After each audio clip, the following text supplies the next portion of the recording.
Boa noite a todos. Queria agradecer antes de tudo a presença de todos. É muito bom rever os velhos amigos, alguns dos quais eu lembro muito bem, o Elias, o Estrela, o Barbosa, Araújo Lima. E aí a gente tem essa liberdade aí para fazer essa brincadeira e alguns outros, né? Conforme o Elias já falou, eu sou coronel da reserva de infantaria do 4º Estado-Maior, fiz ECM também, os cursos que tinha que fazer no Exército eu fiz. Fui para 2 missões de paz da ONU, fui para Angola em 1997, acabei de escrever um livro, vai ser publicado aí futuramente, está perto já, e para o Haiti logo depois do terremoto. Então eu tenho fora do Brasil 1 ano e meio de missão de paz, aquartelado, fui oficial de operações do Batalhão Haiti também, então isso dá uma experiência grande. Me formei em Direito, fiz faculdade de Direito e assim foi, sou historiador também.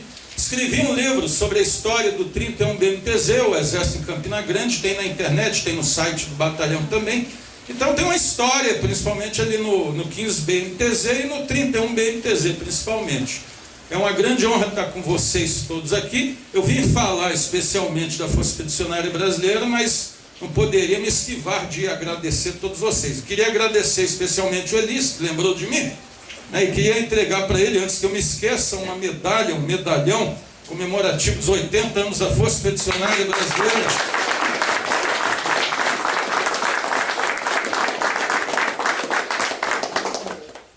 Cuidado, porque essa medalha é disputada a ferro e fogo. Tem general que briga por uma e não consegue. Você conseguiu. Eu gostaria de entregar uma para cada presidente de associação. Infelizmente só trouxe uma, só vim raciocinando com o Elias, que coordenou tudo, me chamou aqui, tá?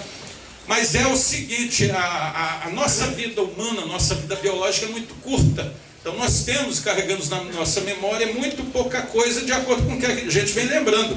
E a gente hoje está comemorando mais aí os 80 anos da Força Expedicionária Brasileira, porque conhecemos muitos pracinhas, a gente pegou essa vida biológica, permitiu que a gente ainda encontrasse os pracinhas vivos aí. Eu, particularmente, sou da Associação dos Veteranos da Força Expedicionária Brasileira há mais de 20 anos. Eu conheci muitos pracinhas vivos no Rio de Janeiro, no Mato Grosso do Sul, aqui em Campina Grande, onde eu fui vice-presidente da Associação dos Veteranos da Força Expedicionária Brasileira. Fui muito amigo do seu Lúcio, Marcelino Lúcio Mamed, seu Mamed. E hoje, atualmente, eu sou há mais de 6 anos presidente da Associação dos Veteranos da Força Expedicionária Brasileira lá no Mato Grosso do Sul. E conheço muita gente. Em outubro agora eu vou para o Encontro Nacional. Já visitei a Itália, os campos de batalha, trouxe algumas fotografias, mas infelizmente eu deixei no computador, mas o programa não está permitindo mostrar as fotografias lá de Montese, Monte Castelo, os lugares como estão hoje, tá? Por isso, por essa limitação biológica de só poder viver aí 70, 80 anos, é a longevidade do ser humano, a gente acaba se limitando a esse horizonte de vida, mas a gente não pode esquecer jamais que estamos aqui em terras, né, de Pernambuco, de Goiânia e Garaçu, foram palco de batalhas há mais de 380 anos, aí as invasões holandesas. Esse trecho todinho aqui de Recife até a Paraíba era tudo fazenda, terra do Vidal de Negreiros. E aqui teve várias batalhas, nessa região aqui, pertinho daqui. E vocês imaginam essa chuva aqui? E isso ocorreu durante 24 anos. Começou em 1630, com a primeira invasão em Pernambuco, e foi até 1654. E vocês imaginam essa chuva aí, aquele pessoal lá nos idos do século XVII, carregando aquele equipamento pesado, etc., andando por essas matas aí, nessa escuridão, não tinha nada para combater o holandês, que estava aí ocupando tudo. Isso aí há quase 400 anos, imagina isso aí. E foi essa união, esse nacionalismo que eles criaram na época, que deu origem ao nosso atual Exército Brasileiro e que veio acumulando essas tradições aí na Guerra do Paraguai. E Pernambuco e Paraíba mandaram tropas também para a Guerra do Paraguai. E voltamos aí para a nossa Força Expedicionária Brasileira, que é mais recente, muito mais recente, e que a nossa memória biológica permite lembrar, pelo fato da gente ter tido contato com eles. Mas não podemos esquecer que essa terra toda é sagrada. Foi sagrada para eles, é sagrada para todos nós. E estamos aqui rememorando tudo isso aí, essa parte histórica, tá? Vamos lá para a Força Expedicionária Brasileira? Fecha esse... Minha família já estava junto aqui, os indígenas.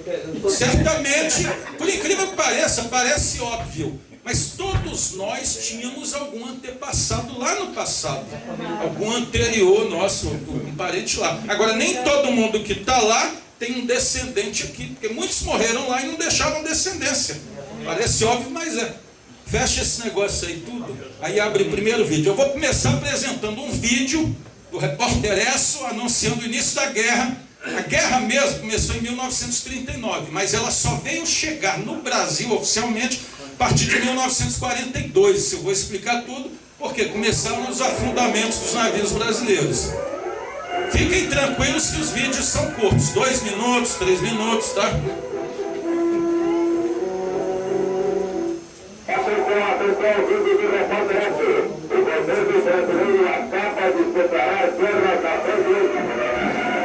Enormes multidões celebram as mais grandes demonstrações. Isso aí foi em 1943, 44, tá?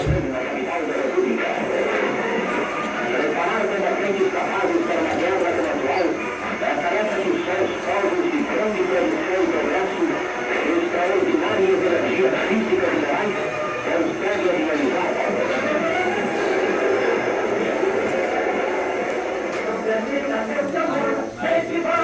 É importante lembrar também que a participação do Brasil na Segunda Guerra não é só a Força Expedicionária Brasileira. Então teve muitas outras coisas que o Brasil teve que fazer para ter essa participação na Segunda Guerra. Eu vou mostrar depois, tá? A campanha da Itália foi marcante e transformou o exército brasileiro.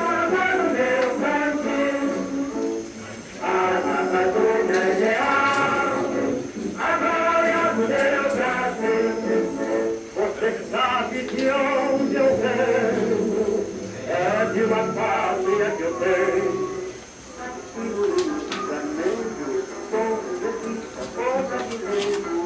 Minha bandeira foi desrespeitada, foi humilhada e ultrajada. Independência à morte, é o braço da majestade pra direito tudo tem do norte.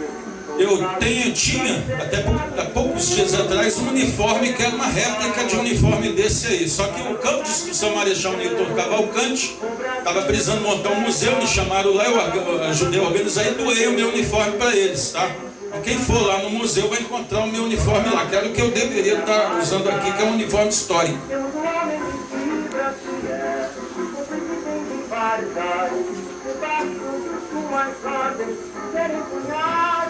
Observem bem que naquela época ainda usava muito cavalo, por isso a gente tinha grupos de artilharia a cavalo, de alto rebocado, a cavalo, artilharia de dorso, própria infantaria. Isso aí é o pátio Marechal Nelson de Mello, lá no 6º Pio, é o antigo 6º RI, que foi a guerra, tá? E aí tem ali naquele mural, ali naquele paredão, as batalhas que eles participaram. São batalhas que nem toda a FEB participou, por isso. A FEB ela foi composta por 25.334 militares, homens e mulheres. Havia lá 69 mulheres, também enfermeiras, tá? E esses 25 mil não tinham como levar tudo para a Itália de uma vez. Foram divididos em 5 escalões. Cada escalão desse era um navio onde cabia ali 5.000 pessoas. Eu vou mostrar ali. O primeiro escalão, que saiu do Brasil no dia 2 de julho de 1944, foi levando o 6º RI, tá? E mais o 9º Batalhão de Engenharia, de Combate, alguns grupos de artilharia, tá? E o que aconteceu? O 2º escalão só foi lá para novembro.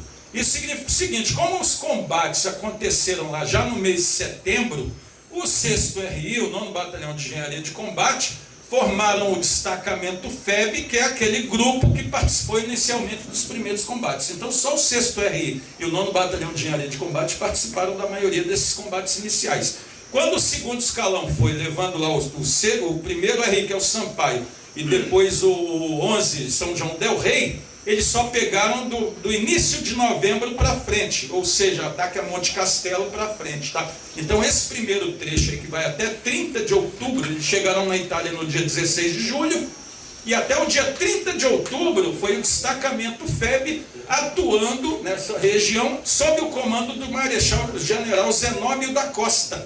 Apesar do Mascarenhas de Moraes ter ido na frente, ele não foi o comandante do destacamento FEB. Quem foi o Zenóbio da Costa. Pode pular. Então esse batalhão, ele está lá, até hoje é um batalhão Enter. Ele está lá e tem um museu. Pronto, os objetivos estão aí, relembrar e incentivar esse estudo da história do Brasil, etc. Conforme eu falei, a participação do Brasil não foi só a FEB. Teve soldado da borracha, teve o emprego da Força Aérea, que tinha sido recém-criada, e até o emprego do Rio São Francisco como via de transporte militar. Tá?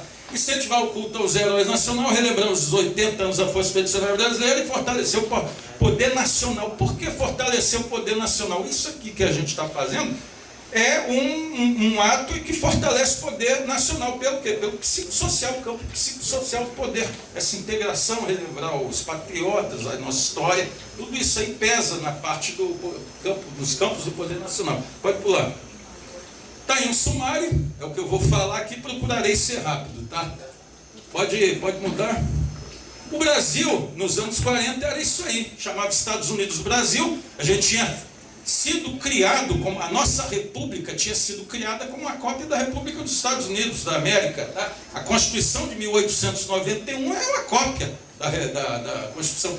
Então os estados tinham uma grande autonomia e tal, por isso até o nome copiaram. Tá?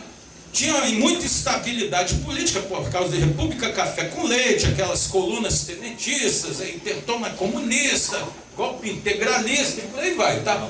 Economia eminentemente agrícola, ainda muito dependente do café, um PIB ali de 234 milhões, inflação de 92%, dívida externa de 2 bilhões de dólares. Claro que o dólar daquela época valia muito mais do que está hoje.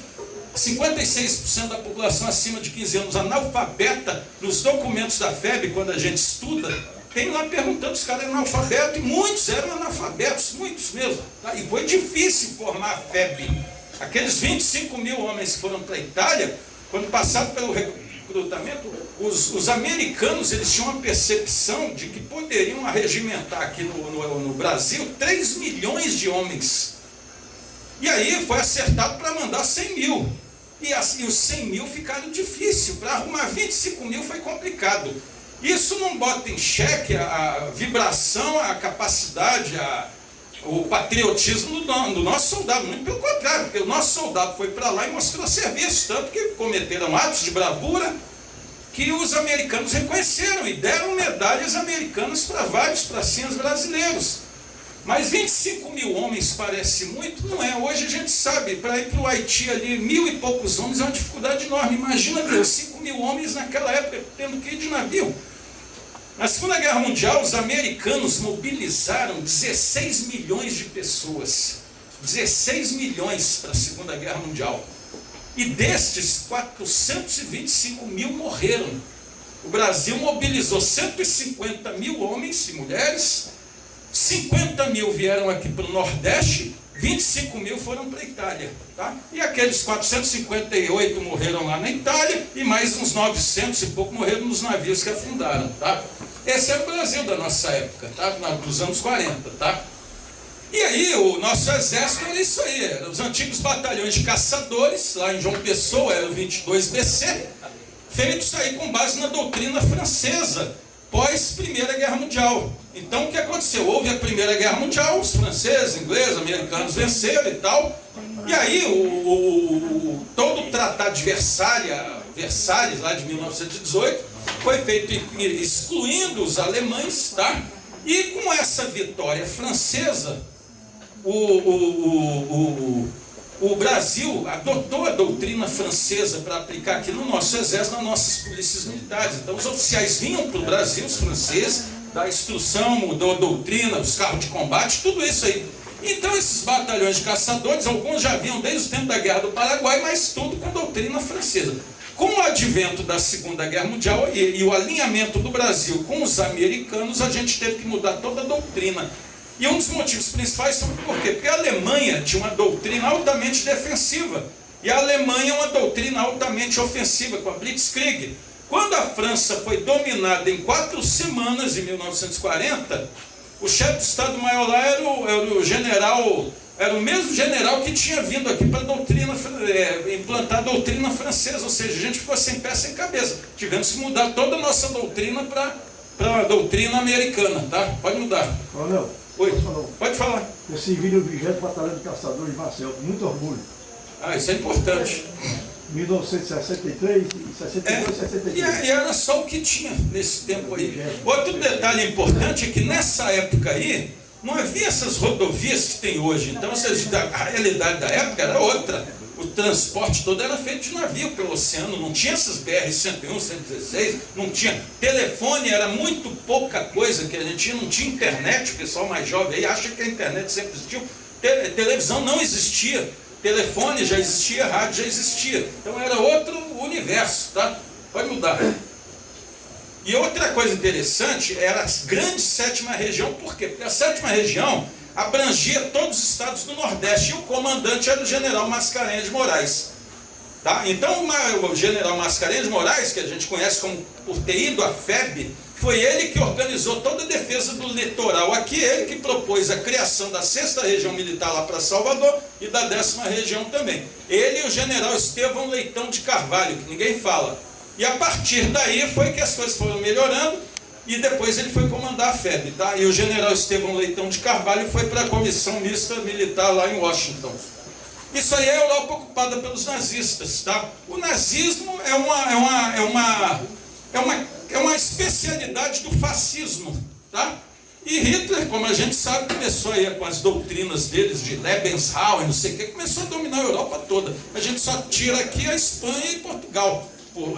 A Espanha na época estava numa ditadura, tá? Houve a Guerra Civil Espanhola em 1936, quando Francisco Franco tomou o poder, apoiado pelos nazistas. Então a Blitzkrieg alemã foi treinada lá na Espanha, tá? E Portugal era não lembro se era Carmona ou se já tinha o Salazar, mas eram ditadores também. Então, e sem contar que outra coisa que aproximava portugueses, espanhóis e os alemães era o fato deles terem sido colonizados, sido províncias antigas do reino visigótico. E o povo visigótico, na Idade Média, ele tem origens teutônicas alemãs também. Era outra coisa que aproximava um pouco, tá? Mas vejam que os alemães conquistaram tudo. Outra coisa interessante é que a União Soviética, que está lá, inicialmente na guerra, ela tinha um pacto de aço com a União Soviética, tá aqui nesse cantinho, tinha um pacto Ribbentrop-Molotov, tá? Era um pacto de amizade e paz e militar junto com os alemães, os nazistas. Só que o Hitler traiu isso, traiu. Quando o Hitler se viu forte aqui na parte ocidental da Europa, aí ele atacou, ele traiu o Stalin aqui e invadiu isso aqui em 22 de junho de 41, se não falha a memória. Tá? Invadiu a União Soviética. Então o Hitler ficou com duas frentes aqui, uma ocidental e outra oriental. Então aqui a gente tem mais ou menos dois blocos antagônicos, tá? O bloco fascista era o eixo Roberto, Roma, Berlim, Tóquio, tá? E aqui os aliados, tá? Lembrando que a França, eu botei a foto aqui do general de Gaulle, porque o presidente da França simplesmente sumiu do mapa. Ele não defendeu a França nem nada, e ninguém nem lembra do nome da presidente, tá? O Churchill já era um rei que tinha lá, aquele era primeiro-ministro, os Estados Unidos era o Franklin Delano Roosevelt. O Roosevelt era paralítico e ele morreu no final da guerra. Ele morreu em 12 de abril de 45. Era um presidente paralítico e ele tinha assumido o poder em 1933, na época, ali logo depois da crise de 29, tá? O Stalin já vinha no poder desde 1924, quando morreu Lenin, e o Getúlio Vargas, aqui no Brasil, já vinha no poder desde 1930. Só que, no caso do Brasil, o Getúlio Vargas já tinha proclamado o Estado Novo em 1937, com a Constituição Polaca. Então o Brasil, nessa época, vivia uma ditadura, a ditadura do Estado Novo, e era um Estado unitário. Getúlio tinha mandado, inclusive, queimar as bandeiras do Estado numa cerimônia, tá? A Alemanha está aqui, eu botei o Hitler, que o Hitler era um ditador, ele passou a ser um ditador depois da morte do presidente Hindenburg, Paul von Hindenburg. Hindenburg era o presidente da Alemanha, tá? Só que o Hitler chegou ao poder pela eleição, conseguiram grande votação no Reichstag, e aí forçou o presidente Hindenburg a nomeá-lo primeiro-ministro, tá? E ele assumiu o poder em 30 de janeiro de 1933. E aqui o Benito Mussolini. A Itália era um reino, aqui a colônia. E o Benito Mussolini era um chanceler, um primeiro-ministro. Tinha aqui na Itália o Vítor Emanuel III, que era um rei. E ele assumiu o poder e botou para quebrar lá. O Benito Mussolini era um jornalista, tá? Fez aquela marcha sobre Roma em 1922, tomou o poder, tá? E aqui o Japão era o império, o imperador Hirohito, tá? Coronel, Ah. eu tenho uma dúvida com relação a essa questão de Hitler e Mussolini, porque um admirava o outro, é tanto que quando o Mussolini é preso, ele manda um destacamento para salvar o lá. E assim... Otto Skorzeny, foi aquele capitão Otto Skorzeny. Quem vem primeiro? Primeiro, quem chegou primeiro ao poder foi o Mussolini, que era admirado pelo Hitler. Camisa Em 1922, o Mussolini já tinha feito a marcha sobre Roma e assumido o poder. O Hitler não. O Hitler, em 1922, ele ainda estava lá botando lá no nazismo, o partido nazista já tinha sido criado, aí ele tentou fazer o golpe da cervejaria de Munique em 23, aí foi preso. A partir dali, naquela prisão, junto com outro, que é o Rudolf Hess, Rudolf Hess, ele escreveu Mein Kampf na prisão. E aí o livro, Mein Kampf, é a doutrina toda do nazismo ali. E depois que se tornou um best-seller na Alemanha nazista, o pessoal era obrigado a ler aquilo ali, tá? E o Hitler admirava o Mussolini, por isso o Hitler era cabo do exército. Tentou ser pintor, não conseguiu. Aí entrou no exército, saiu desiludido e achava que a Alemanha tinha perdido a Primeira Guerra Mundial por traição dos seus altos comandantes. Ele, inclusive, tinha recebido a Cruz de Ferro por ato de heroísmo, Hitler. É o Partido Nacional Socialista dos Operários, Trabalhadores Operários Alemães. Então, o nazismo é um partido trabalhista. É o PT da vida. E aqui, o que aconteceu? Até 1942, o Brasil era aliado da Alemanha, aliado de comércio, de negócios militares também. Os militares brasileiros iam fazer curso na Alemanha, os militares brasileiros eram condecorados pelos alemães. O general Pedro Aurélio Góes Monteiro foi condecorado pelos alemães, isso até 42. Só que o que aconteceu? O que mudou essa história foi o ataque a Pearl Harbor. O ataque a Pearl Harbor, em 7 de dezembro de 1941, forçou os Estados Unidos e os países da América a se juntarem e provocar uma terceira reunião dos chanceleres das relações exteriores. Isso aí, essa reunião aconteceu na cidade do Rio de Janeiro, na segunda quinzena do mês de janeiro de 1942. Tá? Janeiro de 42. Nessa reunião, no dia 28 de janeiro de 1942, Oswaldo Aranha, que era ministro das Relações Exteriores do Brasil, rompeu, a mão de Getúlio Vargas, claro, rompeu relações com a Alemanha, mas só rompeu relações, tá? A Alemanha era o segundo parceiro comercial do Brasil na época. Aí o que aconteceu? A partir daí a Alemanha começou a campanha de submarinos no nosso litoral. Então, a Alemanha na Segunda Guerra Mundial chegou até mais de 1000 submarinos, e muitos deles, 29 submarinos alemães vieram atuar aqui, afundando os nossos navios, 17 deles no nosso litoral, e afundaram, fizeram aquele estrago enorme. O fato é, e aí a gente tem que tomar cuidado e pensar, porque o Brasil começou a levar esses torpedos todos, e aí perdeu seus navios, e ninguém declarava guerra. A gente estava com relações rompidas, mas não havia uma guerra declarada. Foi preciso a Alemanha afundar, a Alemanha e Itália, porque tinha 3 submarinos alemães, italianos também. Isso aí, você viu, a reunião terminou no dia 28 de janeiro de 42. A declaração de guerra só aconteceu no dia 22 de agosto de 42. Isso aí tem um espaço de 6 meses. Nesses 6 meses, a Alemanha afundou 19 navios brasileiros e matou mais de 950 pessoas. E o governo brasileiro, que era uma ditadura, ainda estava decidindo se a gente estava sendo atacado. Você vê, 6 meses. Eles ficavam, não, está sendo, e não declarava guerra. Aí fizeram uma reunião no dia 22 de agosto, que era um sábado, e aí declararam guerra à Alemanha, tá? Mas nesse período de 6 meses, foi isso aí. E a nossa Constituição até hoje, da República Federativa do Brasil, porque a partir de 1967 nós somos a República Federativa do Brasil, por exemplo, ela só permite que a gente faça mobilização em caso de agressão. Você vê, a gente ficou aí levando torpedo, perdemos 19 navios e não sabia, a gente não percebia que estava sendo agredido. Os corpos dessas pessoas vinham boiando na praia, aqui em Sergipe, Pernambuco, criança, pode mudar. Aí, isso é um corpo de bebê lá nas praias de Sergipe em 42. E aí o Brasil, no total na guerra, a gente perdeu 34 navios mercantes desarmados, 17 no litoral brasileiro. E fora eles, ainda teve 42 navios estrangeiros, nações amigas, que foram afundados no nosso litoral também. Tá? Então o número de mortos é enorme.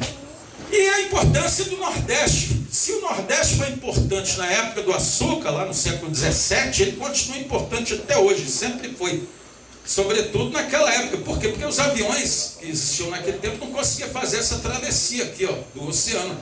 Então, para conseguir atravessar, eles tinham que sair dos Estados Unidos, vir para cá, pousar aqui no Panamá, etc., vir pousando aqui em Belém, etc., e passar por aqui até Dakar. Era Natal, Dakar. Por isso que o Natal ali, Rio Grande do Norte, se tornou o trampolim da vitória. Esse é um ponto.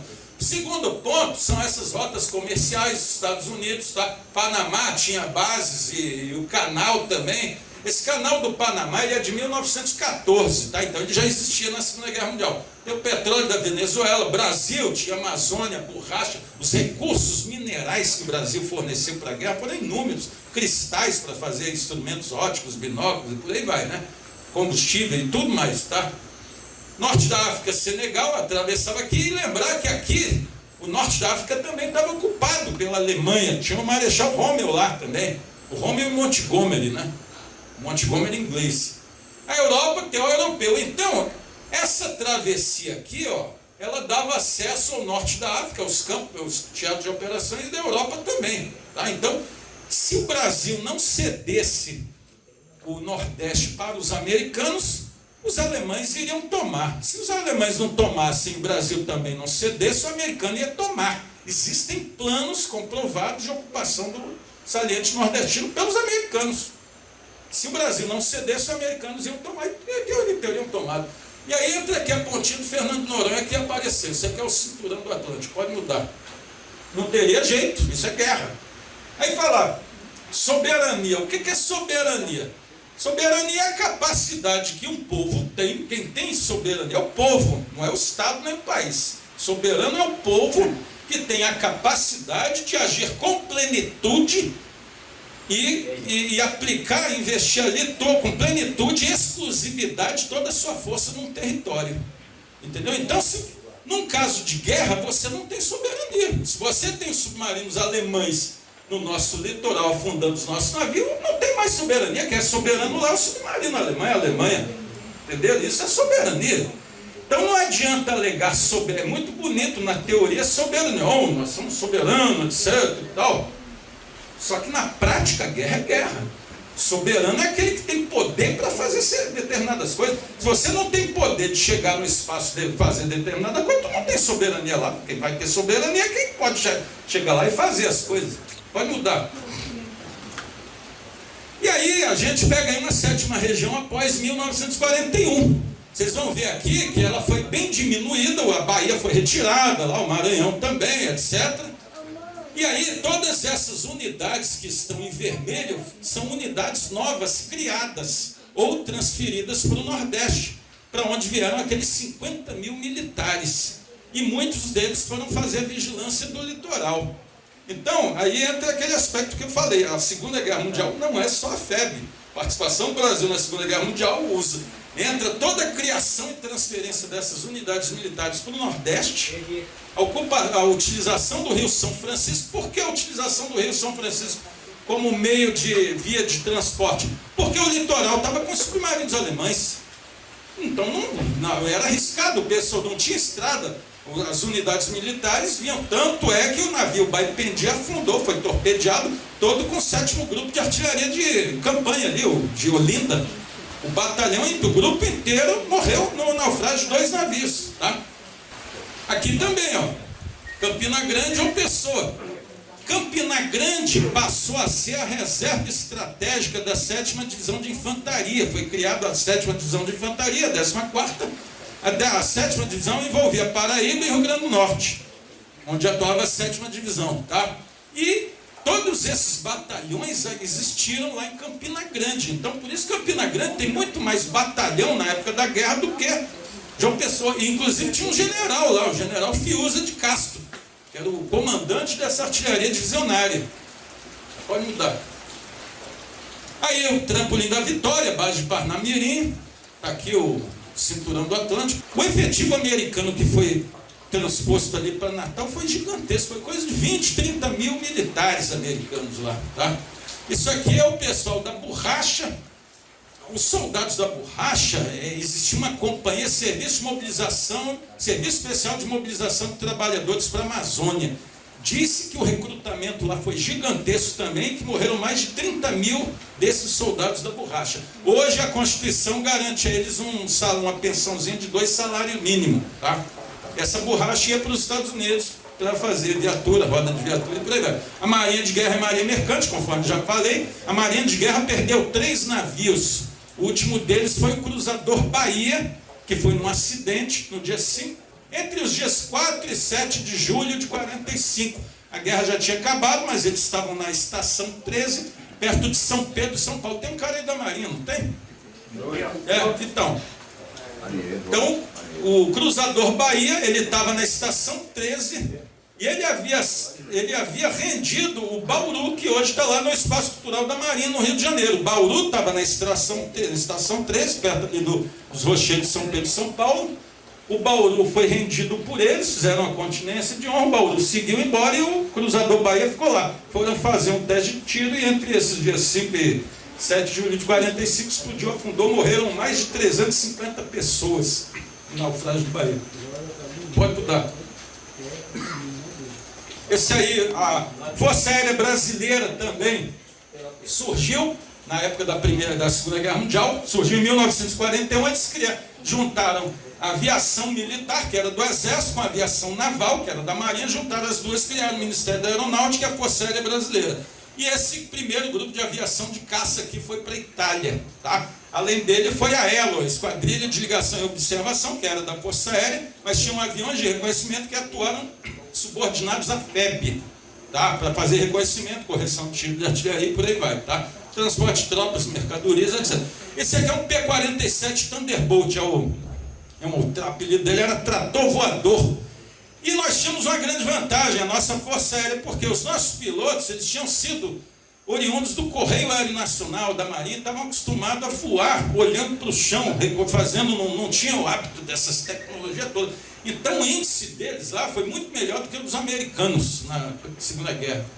Daí, outro exemplo, aí, o primeiro grupo de aviação de caça, a Esquadrilha de Ligação e Observação, aqui é o Nero Moura, que era o comandante, Major Nero Moura.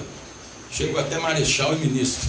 E aqui era o alto comando do Exército na época da Segunda Guerra Mundial. O Marechal Eurico Gaspar Dutra, que depois se tornou presidente, com a redemocratização em final de 45.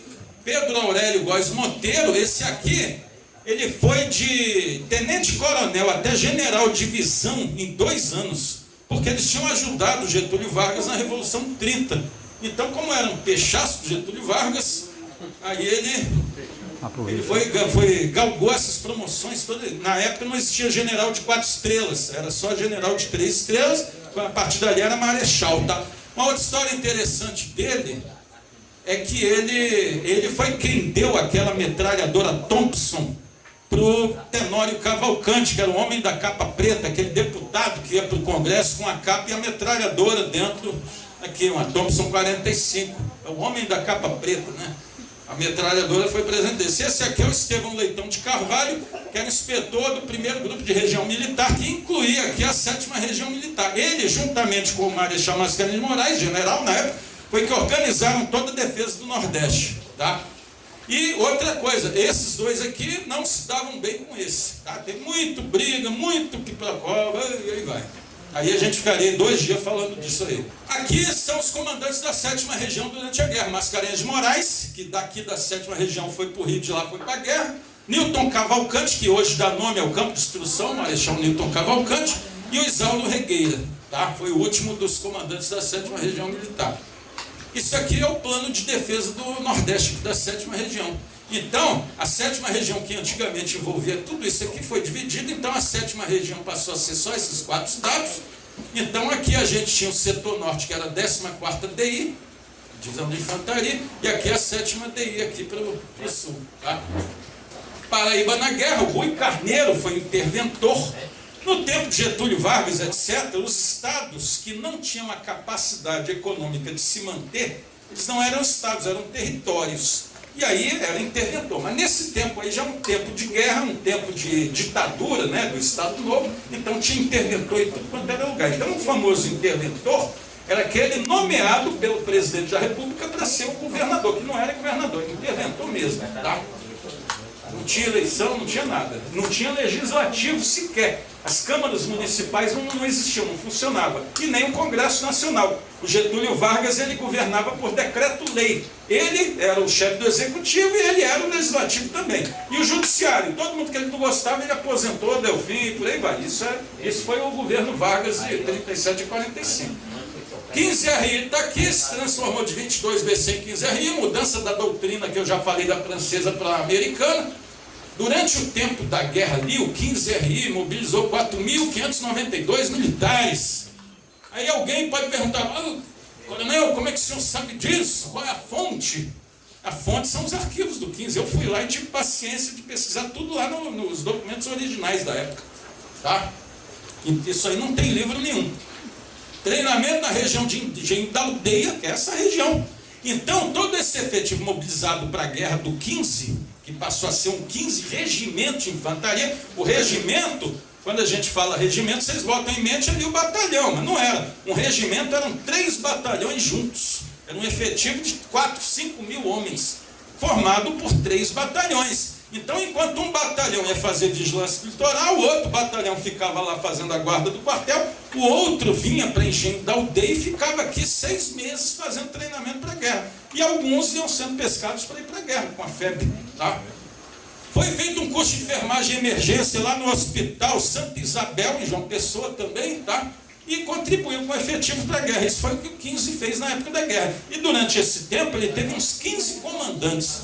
Aqui a Força Expedicionária Brasileira, isso é um roteiro assinado pelo Marechal Mascarenhas de Moraes. Essa palestra é mais longa, mas eu reduzi bastante, tá? Tem muito mais coisa por aí, tá? Isso aqui, para vocês terem uma ideia, é o efetivo da FEB. Aqueles 25 mil homens lá em 1943, se fosse em 2020, vocês fizerem a regra de 3 baseado no efetivo populacional, vai ser isso aqui, ó, 34 mil homens na atualidade.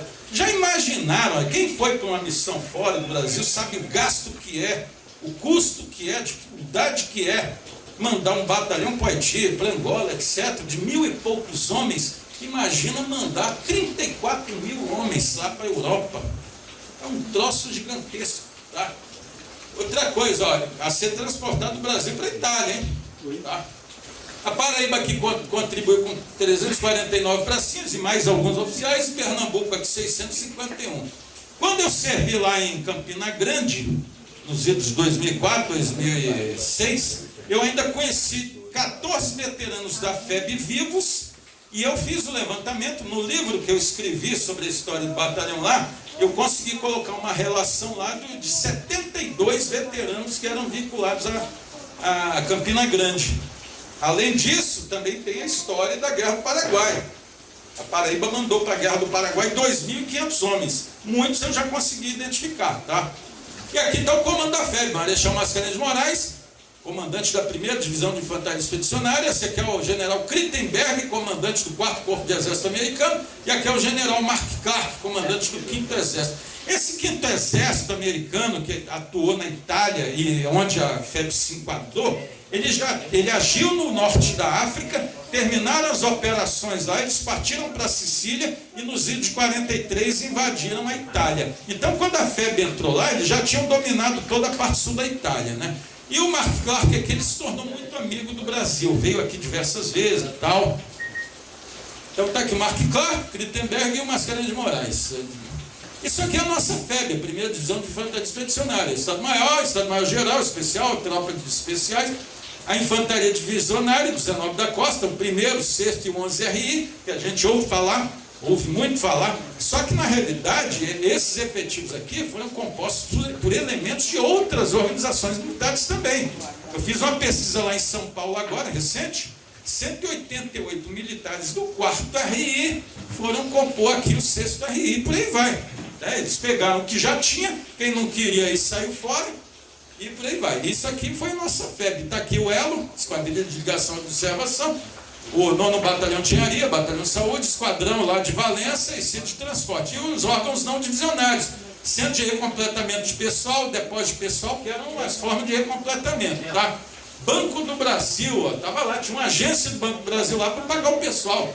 Conselho de Justiça tinha lá 4 generais que eram juízes, que tinham sido comissionados no posto general, e vários oficiais, várias autoridades do Poder Judiciário que foram comissionados como coronel, tenente-coronel, major, para atuar no Conselho de Justiça. Por quê? Porque tinha crime militar.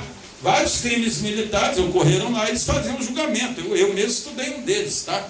E a empresa brasileira de Correios e Telégrafos, e tinha, naquela época, não pode esquecer, a censura, a famosa DIP, Departamento da Imprensa e da Propaganda, que tinha que fazer a censura em todas as cartas que os pracinhas mandavam e que recebiam.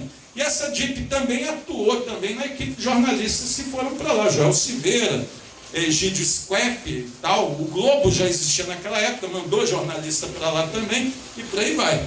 E aí são os generais, Zenobe da Costa, Mascarenhas de Moraes, esse aqui é o Cordeiro de Farias, da artilharia, esse aqui é o Falconieri, do serviço dos órgãos não divisionários. Então aqui está a primeira DIE. Eu fiz aqui um quadro comparativo das organizações militares e se ela existe ou não e onde está.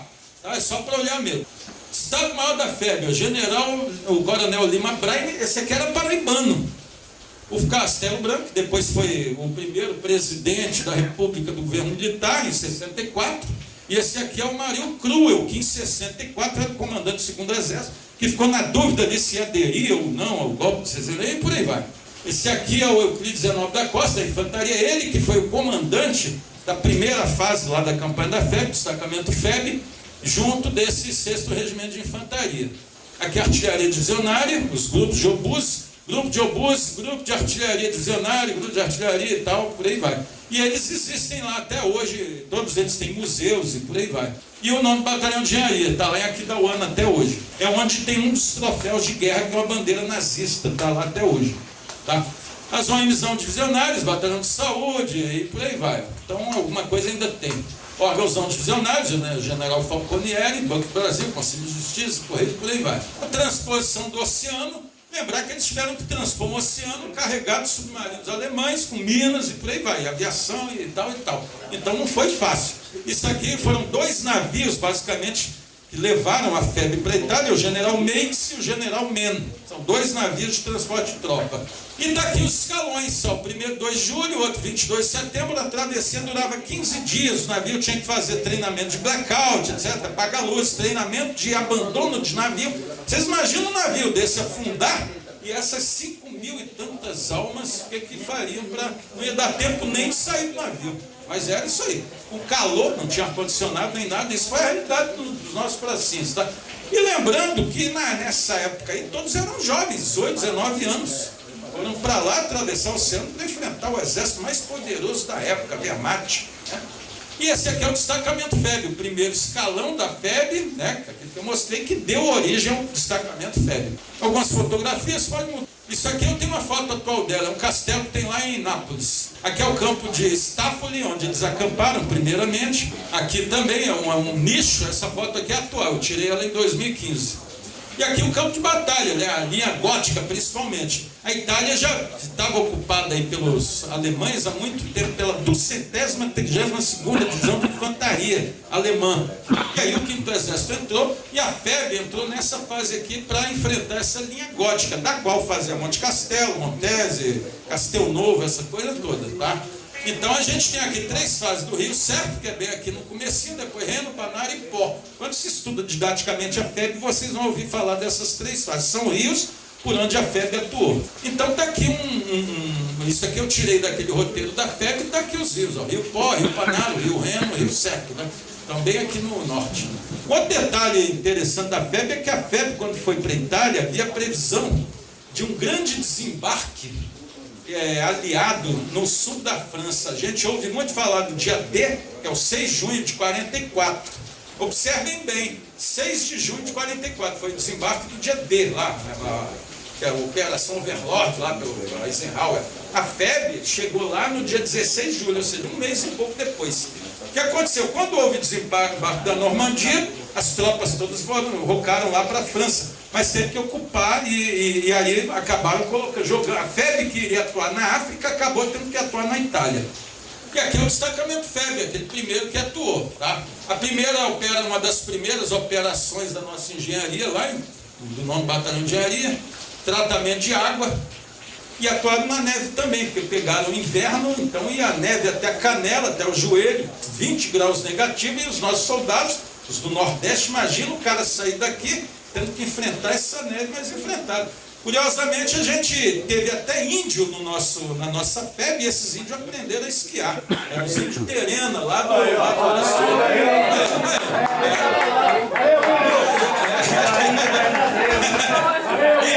E a ponto da Major Elza Cansanção Medeiros consignar algumas linhas nos livros delas aos índios. Mas era índio verdadeiro, né? Pode mudar. Tá, missões cumpridas na Itália pela engenharia, ó, construção de ponte, estrada, etc. Tirar a mina, colocar a mina e por aí vai. E aqui, ó, Monte Castelo está aqui, ó. Aqui é o monumento, aqui é a Betaia, onde aparece lá aqueles 17 mortos dos ataques anteriores. Monte Castelo foi muito difícil, porque eles já tentavam atacar desde novembro, quando o 2º e 3º escalão chegaram na Itália, eles se prepararam e começaram os ataques a Monte Castelo. Por isso a gente vai falar, foram 4 ataques a Monte Castelo, e só conseguimos vencer aquilo ali no dia 21 de fevereiro de 45, mas desde novembro já estavam tentando. Quando eles chegaram lá no cume, encontraram os corpos de vários soldados que já tinham morrido nos ataques anteriores, congelados lá, estava tudo conservado. Então aqui tem os 17 a Betaia, aqui o Monte Castelo, e quando a gente vê as fotografias aí que você consegue divulgar, etc., eles colocam lá o monumento da Liberazione e tiram uma foto assim. Então você não tem ideia da declividade, do tamanho daquilo ali. Mas o Monte Castelo, ele tem 970 metros de altura, e da linha de partida até lá em cima dá uns 4 quilômetros, com a declividade assim, variando entre 40% e 60%. E que os pracinhas tiveram que subir sob ferro e fogo. Era ataque de avião, era mina terrestre, arame farpado, tiro de metralhadora, canhão, e eles tiveram que subir aquilo ali. Por isso, 4 ataques e morreu muita gente lá, foram 4 tentativas. Tá? Então aqui as datas deles, ó, aqui o negócio chafurdando, deu uma crise enorme aquilo lá. Mas no dia 21 de fevereiro eles conquistaram. Quem estava lá nesse ataque de Monte Castelo, não sei quem conhece aqui, é o capitão Souza aqui de Recife. Ele estava lá em Monte Castelo. Ele foi um dos que atacaram, o capitão Severino Souza, ele está vivo até hoje, está com 99 para 100 anos. E outro que esteve lá também, que vocês já devem ter ouvido falar, o pessoal aí da Paraíba, é o general Edson Ramalho. O Edson Ramalho, ele era capitão e estava lá, comandante da companhia do capitão Souza, por incrível que pareça. Então está aqui o Monte Castelo e tal, alguns esquemas que eu não vou detalhar, mas vocês vejam que o negócio não foi fácil. Tá? Algumas fotos de uns pracinhos paraibanos lá na Itália, os metralhadores. Tá? Os alemães tinham muita tecnologia, e um soldado, um exército já bem aguerrido e tal, e tinham armas poderosas, tal da MG-42, que chamavam Lurdinha. A metralhadora que cortava uma pessoa no meio, a cadência de tiro muito rápida, era 1000 e tantos tiros por minuto. Coisa que a gente só foi ter na época da MAG, nos anos 70, 80, né? A artilharia, isso aqui é um obus 105mm, alcance de 4 km, tá? As granadas. E aqui é Montese, tá? Isso aqui é a cidade de Montese. Todo ano eles comemoram, e comemoram mais do que a gente aqui, eu acho incrível. Porque lá na Itália eles comemoram muito mais a liberação, eles chamam Liberazione, e comemoram muito lá, e coisa que aqui no Brasil a gente só comemora dentro do quartel. Essas vitórias da FEB foram vitórias contra o nazismo, contra o fascismo, foram vitórias em prol da humanidade, da libertação, da fraternidade. E você vê que o povo aqui não comemora, ninguém sabe o que é dia da vitória, ninguém sabe o que é FEB, e muito pouco, quando muitos comemoram dentro do quartel. Às vezes nem os comandantes prestigiam. Mas vocês verem a importância, o tempo vai passando, as pessoas vão morrendo. Hoje a gente está comemorando aqui os 80 anos da FEB. Daqui a 50 anos ninguém vai lembrar mais. Porque se a gente não chega aqui e não fala dos Guararapes, quem é que vai falar lá na frente? Ninguém. Se ninguém lembra dessas pessoas que fizeram tanto pelo nosso país, quem vai lembrar da gente? Eu fico com medo. Ninguém, eu vou morrer um dia, ser enterrado. Isso aqui é um carro de combate General Stuart M3, é um carro de combate leve, eu andei muito nele. Esse carrinho aqui era bom, o canhão 37mm, levava 3 metralhadoras Browning .30. Aqui, lá para Montesa. Motor radial de 18. Eu não estou mentindo, não. Eu andei muito nesse carro. Por quê? Porque o meu pai era mecânico de carro de combate no 16 SCMEC nos anos 70. E tinha muito lá ainda, na época. Meu pai ajeitava os carros e chamava a gente para andar. Motor radial de 18 cilindros, acionado por um cartucho. O cartucho ou na manivela. E tinha que ficar os caras com o extintor do lado, porque ele começava a explodir e podia pegar fogo. O apelido era esse aí. As enfermeiras aí da FEB, foram 69 enfermeiras da FEB, que atuaram nos hospitais mistos lá, americano e tal, e mais 6 ou 7 da Força Aérea Brasileira também. Marechal Mascarenhas de Moraes, esse jipe hoje está no Museu Conde de Linhares, lá no Rio de Janeiro. E Liliana, se não me falha a memória, era neta do Marechal Mascarenhas de Moraes. Tá? Aqui é a rendição da 148ª Divisão de Infantaria. Foram 15 mil militares que se renderam à FEB, aí de 4 mil cavalos, 5 mil viaturas e armamentos, etc. Foi um negócio gigantesco. Então, para aquela tropa que foi para a Itália sem ter condições, foi só praticamente com o uniforme do corpo, que por sinal era um uniforme mais parecido com o alemão do que com o americano. E aí quando desfilava lá, o pessoal achava que era prisioneiro de guerra, jogaram tomate na FEB e tudo. E não recebeu a devida atenção. Quando desembarcaram, quando o primeiro escalão chegou lá, seriam necessárias 200 e tantas viaturas para levar o pessoal do porto até o campo de espetáculo. E só botaram 24 viaturas. A maioria do pessoal teve que ir a pé até a estação para pegar o trem e levar. Então, aquele negócio. E queriam usar a FEB para fazer serviço para a China. Ninguém queria botar a FEB em combate, não. Uma curiosidade. Nós trocamos o armamento que a gente usava, Trocou não, recebeu todos os americanos lá. A gente na época usava aqui o famoso Mauser, que é alemão. E a gente pegou o famoso pau de fogo que a gente usou no quartel há muito tempo para maniabilidade, aquilo é alemão, ainda é da época do contrato com os alemães. O fuzil Mauser 1935, 1895, tem 3 modelos dele.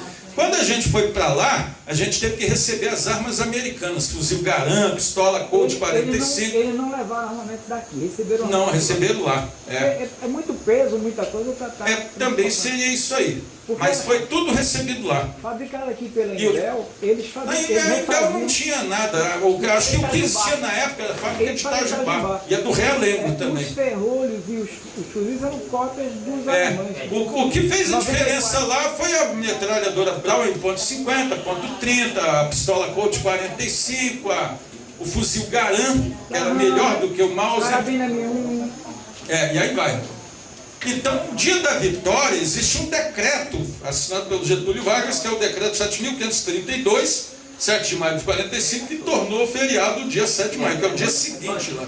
Tá? O Hitler, vocês devem se lembrar, ele se matou no dia 30 de abril de 45. E aí o mês de maio começou, viu? Dia 2 cessaram as hostilidades e dia 7 e 8 foi o dia da vitória. Isso aí são alguns ex-integrantes, da FEB, alguns comandantes da 7ª região que foram com a FEB. A 7ª região não foi para a FEB e nem nenhuma organização militar dela. Mas muitos militares que serviram ali, e eu fiz destaque aqui os comandantes da 7ª região, que foram com a FEB. João Batista Mascarenhas de Moraes, que foi o comandante da FEB. O José Machado Lopes, ele foi comandante do 9º Batalhão de Engenharia, tá? E assim outros, esse aqui comandou o 15, Edinardo Dávila de Mello, tá? E vários outros. Aqui, general, aqui é os ex-integrantes do 1º Grupamento de Engenharia, os comandantes lá que foram com a FEB, Esse aqui eu conheci também. Esse aqui, o Bruno Negreiros, ele era o comandante aí do grupamento em 1976, 77, por aí. E o meu pai era o cara que dirigiu o blindado M113, carregando o general Bruno Negreiros e o governador do estado nos desfiles de 7 de setembro. E mais alguns outros aqui, ex-integrantes, general de brigada, alguns eu não consegui foto. Esse aqui foi do 15, e o 15 também teve vários. Aqui alguns paraibanos na FEB, Coronel Delmiro Pereira de Andrade. Foi comandante-geral da Polícia Militar nos anos 30, ele era capitão. Aí foi nomeado, foi comissionado coronel da Polícia Militar da Paraíba, foi comandante da Polícia Militar da Paraíba e depois foi para a FEB, foi comandante do 11RI, foi batalhão que conquistou, foi o regimento que conquistou Montese. Delmiro Pereira de Andrade. O Edson Ramalho serviu no 22BC, que depois veio a ser o 15, e foi comandante do 15RI interinamente, lá em 52, 53, tá? Floriano Lima Brainer, que foi chefe de Estado-Maior da FEB. Esse aqui, Silvino Castor da Nóbrega também. E alguns exemplos de paraibanos na FEB também, ó. Celso Furtado, quem lembra dele? O economista. Foi soldado da FEB também. Esse outro aqui, ó, Félix Souza Araújo, pessoal de Campina Grande. Já ouviu esse nome, hein? Félix Araújo? Então, é o que dá nome à Câmara Municipal lá. O filho dele hoje é deputado e o cara que deu nome ali à Câmara Municipal, ele foi vereador lá e ele é febiano também, tá? Morreu assassinado aos 30 e poucos anos de idade, né? Nos anos 60. Alguns outros aqui, ó, Aurélio Lira Tavares, agora está uma onda aí de trocar nome do grupamento de engenharia. O Aurélio de Lira Tavares, não só com relação à FEB, mas a história dele é uma história brilhante, gigantesca. Um dos maiores paraibanos da história, que seguiu a carreira militar. E ele participou ativamente na Segunda Guerra Mundial, foi lá na Europa, foi nos Estados Unidos, foi no Norte da África fazer reconhecimentos lá, depois voltou, etc., e atuou na preparação da FEB, tá? General Roberto de Pessoa, o primeiro paraquedista militar do Brasil. Está aqui, ó, General Roberto de Pessoa, PQD 01. Foi ele que criou. Em 1936, ele era capitão, fez parte da comissão brasileira, que foi competir a Olimpíada de Berlim. E ele foi lá infiltrado na equipe e disse até que cumprimentou o Hitler em pessoa. Mas foi nessa época que ele pesquisou, na época ainda havia o acordo com o Brasil e a Alemanha, ele fez os reconhecimentos e aprendeu muita coisa do paraquedista militar na Alemanha. Depois ele voltou e depois foi fazer o curso de paraquedista nos Estados Unidos, lá em Fort Benning, isso em 45, e aí depois ele criou aqui no Brasil o Centro de Instrução para o Núcleo de Divisão Aéreo Terrestre, o que deu origem lá à nossa brigada paraquedista atual. O regresso daqui, os desfiles, o decreto-lei que eu já mencionei, tá? Esse portal aqui é uma construção improvisada, não é de cimento, esse arco do triunfo aqui evocando aqueles arcos romanos, né? Quem gosta aí de direito romano, história romana dos imperadores romanos, eles tinham essa tradição de assim que a tropa vitoriosa voltar, fazer um arco gigante. Napoleão copiou isso aí também e botava ali o nome de todo mundo. Aqui não, aqui era só isso aí, mas funcionou bem. Cemitério Militar Brasileiro em Pistoia, onde os mortos foram enterrados durante a guerra. E desses, peraí, deixa quieto ali, daqueles mortos, hoje em 1960, eles foram trazidos para o Brasil. Mascarenhas de Moraes foi lá, foi montada uma comissão e eles trouxeram quase todos os mortos que tinham. Hoje lá na Itália só tem um, que foi encontrado depois, tá? E eles hoje estão lá no Monumento aos Mortos da Segunda Guerra Mundial, Monumento Nacional aos Mortos da Segunda Guerra Mundial, lá na Terra do Flamengo, no Rio de Janeiro. Tá? E o cemitério continua lá, em uma área reduzida. Isso aqui são os paraibanos que morreram em combate. Tá? Aqui é o Monumento Nacional aos Mortos da Segunda Guerra Mundial. Aqui o subsolo é onde tem os túmulos. Tá? Isso aqui é um mausoléu. Tá? Tem os mortos. E aqui embaixo é onde tem aquele famoso túmulo de soldado desconhecido, quando vem as autoridades estrangeiras e tem uma chama eternamente ligada ali. E isso aqui é o aterro do Flamengo, tá? Lá no Rio de Janeiro. E aqui são as lápides no subsolo. Alguns tem 8 lá que ninguém identificou ainda, ó. Deus sabe o seu nome. Eu não sei se hoje com DNA, com esse negócio todo, seria fácil identificar esse pessoal. Eu não sei se eles não identificam para manter a tradição ou se é por falta de dinheiro, né? Falta de dinheiro é um absurdo, né? Eu acredito que não. Isso aqui é um documento, parece besteira, mas é um documento juridicamente hábil para comprovar que o cara foi para a Itália. Está aqui, ó. Certificado de tempo de serviço, Teatro de Operações da Itália. Ele tem valor jurídico. Então, em 1988, com a Constituição, no artigo 53 do Ato das Disposições Constitucionais Transitórias, foi que foi instituída a pensão especial de ex-combatente. Tá? E aí que diz que o ex-combatente da Força Expedicionária Brasileira, não só ex-combatente, não é da Força Expedicionária Brasileira, ex-combatente, ele tem direito a uma pensão de segundo tenente. Ele não é promovido a segundo tenente, tem direito a uma pensão equivalente ao posto de segundo tenente. Tá? E ali dá outros direitos mais, um deles, o principal, é essa pensão especial. Só que o ex-combatente, ele engloba o pessoal que foi para a FEB, o pessoal do primeiro grupo de aviação de caça, o pessoal da esquadrilha de ligação e observação, o pessoal que atuou na marinha de guerra, o pessoal, só não engloba aí o pessoal da borracha, que aí eles ficaram com uma pensão menor. Pessoal cujas organizações militares fizeram defesa e vigilância do litoral, então todo esse pessoal foi abrangido pelo artigo 53 do ato das disposições constitucionais. Pessoal, meu avô, você viu em 45, fez uma frente, morreu em 1985. Então ele não pegou essa pensão, mas a viúva tem direito. Minha avó recebeu. Exatamente, a viúva tem direito. Tá? Aqui é a medalha de campanha. Então quem foi à Itália?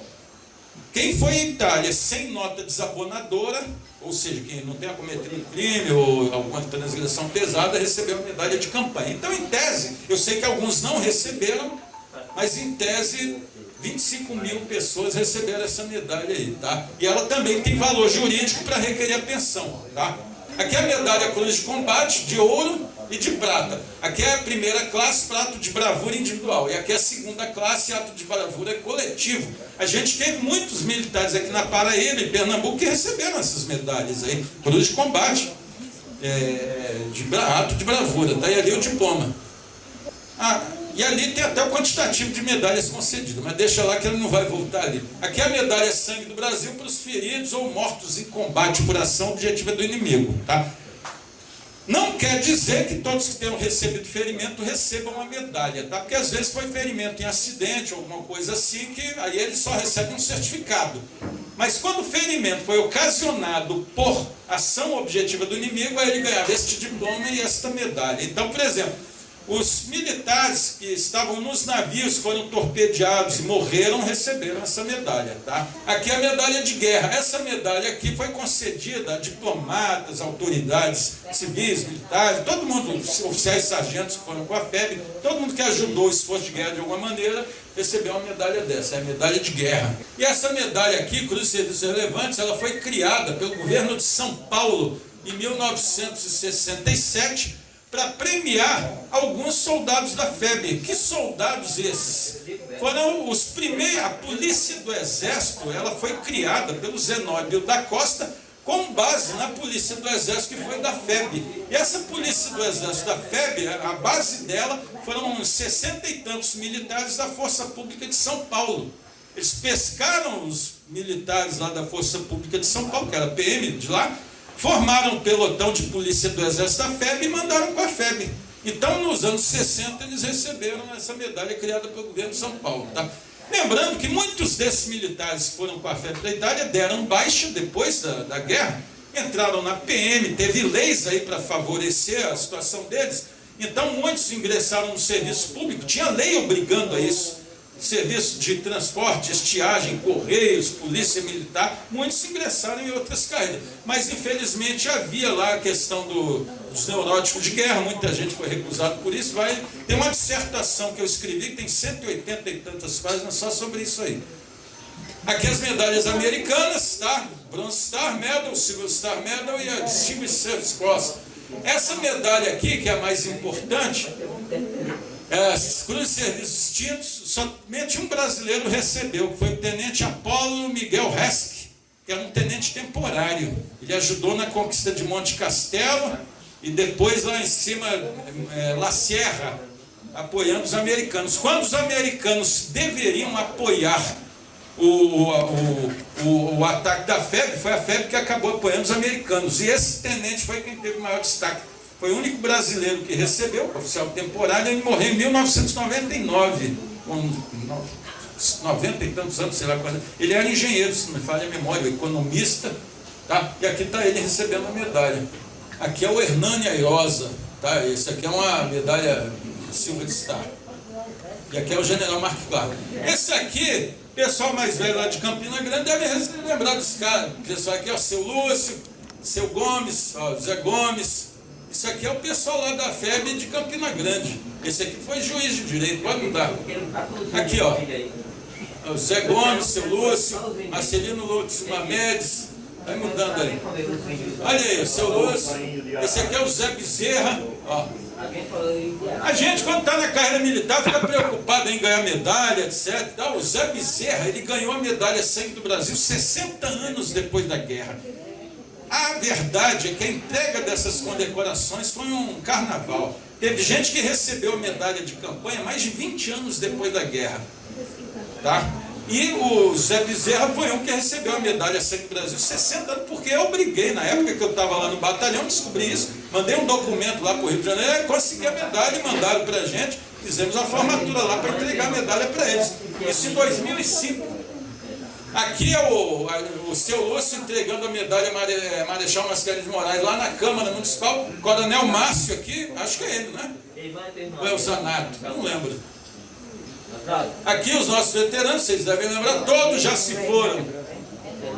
Todos eles já se foram. Ó, o seu Lúcio aqui, José Bezerra, seu Ataíde aqui, chorava, o irmão dele, Ataíde Rosendo de Medeiros, o irmão dele morreu em combate, o seu Ataíde aqui. Todos já se foram. Aqui é o seu Pessoa, Major Pessoa de Recife, tá? E esse aqui é o seu Lúcio. Aqui, ó, medalha Sangue do Brasil, aqui, ó. Ferimento em combate, tá? E aqui é a medalha Aspirante Mega, que é da Associação aí de Pernambuco. Isso aqui é um seminário que nós fizemos em Campina Grande em 2005, com as universidades e tudo. Foram 480 estudantes, professores de história lá e tal. Durante 2 dias, quando foram 60 anos da FEB. Aqui os nossos pracinhas. Seu Lúcio aqui, essa menina é a Nirda, acho que é Nirda o nome dela, que eu armei uma madrinha lá para carregar, porque esse mastro aqui era muito pesado, os veteranos já não estavam aguentando, aí eu tive ideia, aí eu mandei fazer um vestido de enfermeira para ela, da FEB, e aí ela era neta de um desses veteranos, ela ia no desfile junto com a gente. Tá aqui, ó. Aqui, ó, também os veteranos, todos já se foram. E aqui, ó, esses aqui são os da praia também, acho que a maioria já se foi também, tá? Esses aqui ficaram na vigilância do litoral. Tinha até briguinha entre eles, dava besteira. Aqui são todos eles, ó. O azul ficava na praia. Pode mudar. O Coronel Márcio aqui, ó. Eu aqui. Rapaz, eu mantive a minha forma, não envelheci nada, não engordei nada. Rapaz, eu estou impressionado, hein? Coronel Márcio aqui, ó. Seu Lúcio e o Zanato aqui atrás. E aqui eles com os nomes, o seu Ataído, o seu Zé Bezerra, seu Lúcio, essas pessoas maravilhosas. Ó. Seu Odilon recebeu a Silver Star, medalha americana, de bravura lá na Itália. Aqui está o seu Luiz Gonzaga Barreto, que era o avô daquela menina. Aqui o seu Francisco Alves Santos, era o Chico. O seu viveu até os 102 anos e foi para a polícia. Ele chegou da FEB e foi para a polícia, ele se aposentou. E sabe quem fez a promoção dele a cabo na polícia? O Edson Ramalho. O Edson, eu tenho esse documento, eu pesquisei sobre o Edson, o general Edson Ramalho, quando foi comandante da polícia, ele viu que tinham 6 ou 7 pracinhas da FEB lá, que eram soldados, que ninguém tinha promovido e tal, e aí promoveu todo mundo, por ato na FEB, gravou e publicou no boletim da polícia. Eu tenho esse documento lá em casa. E aí entrou ele. João Benedito, Zé Gomes. Você faz 2 horas que você está fazendo, mas você não falou nada. 2 horas já? Pô, achei que fosse 20 minutos. Aqui, ó. Esse aqui, ó, o seu Braulio, daqui alguns podem ter conhecido, já foi também. Esse aqui foi o último que morreu dos pracinhos lá da Paraíba, tá? É o seu Genival. E aqui alguns outros que eu não consegui foto. Alguns eu conhecia, outros não. O João Felinto de Araújo, ele tinha uma fábrica lá de plástico, de embalagem e tal. E aí muitos outros, ó. Muitos deles eu conhecia, outros infelizmente não. E aqui algumas personalidades importantes, a Elza Cansanção, que foi muito minha amiga. Eu fiz questão de colocar essa fotografia dela, jovem, bonita, que eu tenho certeza absoluta que ela gostaria que fosse essa foto. Foi muito minha amiga, por incrível que pareça. Quando eu fui defender a dissertação na Escola de Comando do Estado-Maior da FEB, foi sobre a desmobilização da FEB e tal, eu sabendo que eu precisaria falar coisas que o pessoal não iria querer ouvir e iriam me bombardear, eu já disse, mas Major Elza, dá para vir aqui, me dar um apoio. Ela foi botar ela na banca lá, né? A Major Elza, a última foto ela veio aqui. Ela tem uma quantidade de medalhas que vai até o pé. Não, aí olha só, aí cheguei lá, apresentei a dissertação, todo mundo com o olho arregalado ali, porque essa aqui é negócio, só tem que falar bem, eu falei a verdade, né? Aí o pessoal, né, eles ouviram, era Major, aí voltaram, Major Elza, o que a senhora tem a dizer? Aí ela fala, ela era sem papo. Olha, o Ailton até falou bem, mas falou muito pouco, foi muito pior do que isso aí, descarregou. Depois disso aí, rapaz, aí ninguém me perguntou nada, me aprovaram isso aí. Outra que é o Tenente Apolo, a grande figura aí que ganhou a Distinguished Service Cross, que foi temporário. Quando morreu, o governo americano mandou uma delegação, um velório, enterro dele, e o governo brasileiro não mandou ninguém. Entendeu? Aqui a Clarice Lispector é algo interessante, aquela famosa escritora, é esposa de diplomata na Itália, trabalhou como enfermeira durante a guerra lá, como voluntária. João Guimarães Rosa, escritor também, ajudou o pessoal lá, ele era da embaixada na Alemanha também, e ele ajudou a exfiltrar pessoas perseguidas lá da Itália.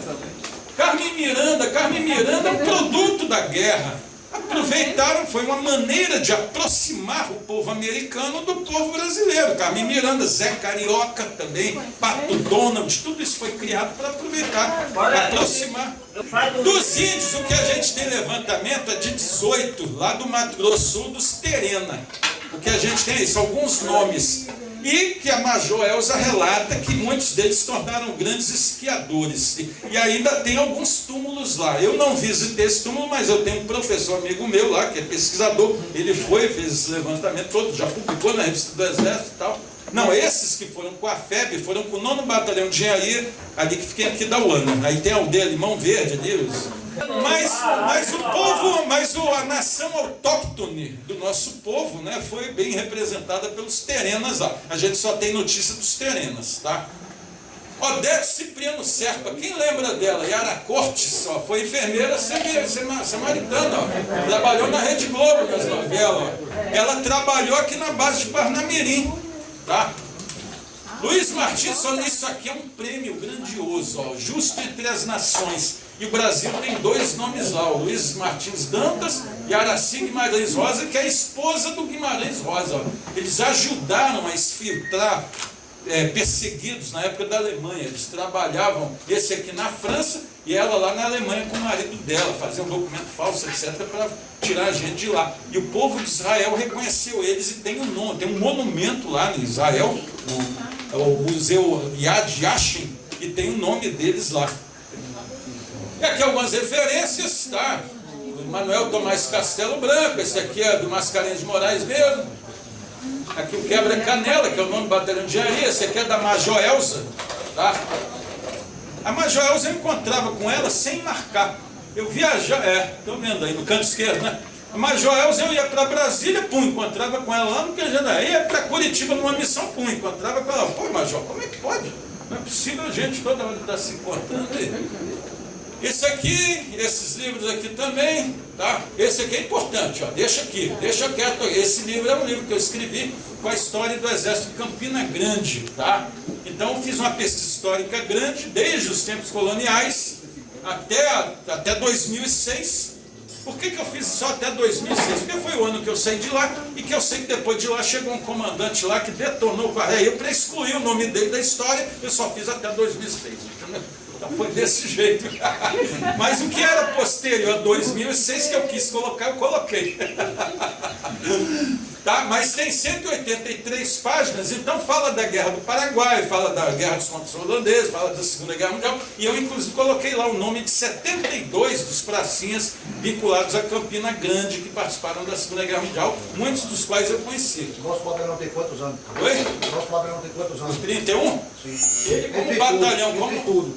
Não, aí somando tudo, o negócio já vem desde a Guerra do Paraguai, porque no Exército existe um estudo de genealogia de organização militar.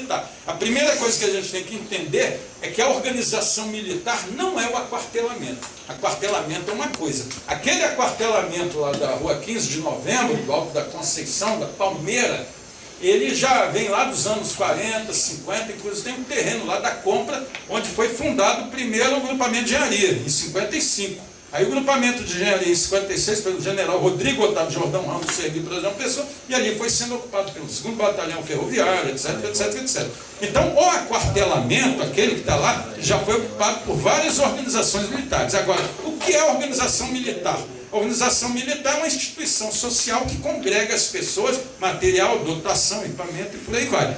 Que pode hoje estar aqui, como amanhã pode estar lá. Por isso que nos boletins internos, quando termina lá o fecho, você bota quartel em Araçoiaba, tanto. Por quê? Porque aquela organização militar, naquele momento, está naquele local. Entendeu? Então, por isso se fala também que a organização militar estaciona. Só que esse estacionado pode demorar 100 anos. Então, você vê o aquartelamento do 15. A nossa vida é curta para perceber isso. Então, vou lá no 15, vou lá no 15. Na realidade, o 15 BMTZ é a organização militar, não é o aquartelamento. Se o 15 receber ordem de marcha para vir para Recife, você vai dizer, eu vou lá para o 15, vai ter que vir para Recife. Quem ficou lá no quartel? Não sei, vai ser ocupado por outra organização militar, entendeu? Como organização militar, o 31 DMTZ ele já vem desde o século XVIII, passando ali por aquele 13BC que foi na Guerra do Paraguai, por isso tem o nome de Peri-Bebuí. Batalha de Peri-Bebuí aconteceu na campanha, na parte final, comandada pelo Conde D, e aconteceu no dia 12 de agosto de 1869, em Peri-Bebuí, uma cidadezinha lá no Paraguai. E esse aí sou eu, cara bonito, hein? Eu sou vinculado a todos esses negócios aqui, tá? Estudo História do Maranhão, Mato Grosso do Sul, Instituto de Geografia e História do Estado do Brasil, CEPINEX, e presidente da Associação Nacional da PBAI, são alguns, né? Vamos fechar aí, vamos passar uns filminhos rápidos. Eu sei que está todo mundo cansado, mas pelo menos eu vi que ninguém dormiu. Isso aí é o anúncio do Repórter S do fim da guerra.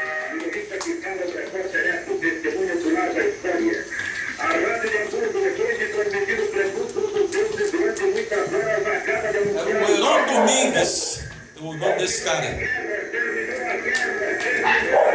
Na época só tinha rádio. Os vídeos que tem da época eram filmados com máquinas de filmar tipo Hollywood. As equipes americanas vinham no Brasil, faziam reportagem aqui, gravavam. Tem filme aí que eu tenho do jornalismo americano, que era filmado lá na Itália e depois isso aí, lógico, foi convertido para televisão e etc.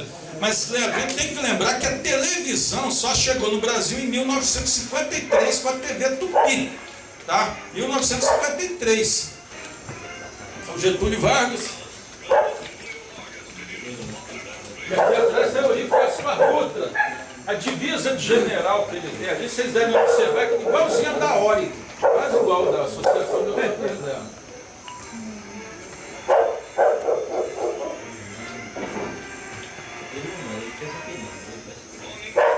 Detalhe interessante, isso aí tudo aconteceu depois do afundamento dos navios. Então, o pessoal, a população começou a pressionar, até que o governo fez a reunião no dia 22 de agosto e declarou guerra. Nessa época aí, até a UNE já existia, a União Nacional dos Estudantes, e estava fomentando, etc. Só que, na hora que, são verdades que têm que ser contadas, na hora que teve a mobilização, começou o recrutamento para a FEB, muita gente tirou o corpo fora. Então, daquele efetivo inicial, quase 20% do pessoal deixou de se apresentar. Isso aí não são dados deles, não. Isso aí são dados do general Paulo de Queiroz Duarte, que ele veio no Brasil na Segunda Guerra Mundial. Que ele é da época da guerra, né? São dados confiáveis. Então, muita gente tirou o corpo fora, muita gente desertou. Mas os que foram lá representaram bem o Brasil. Muito obrigado pela oportunidade de ter vindo aqui hoje.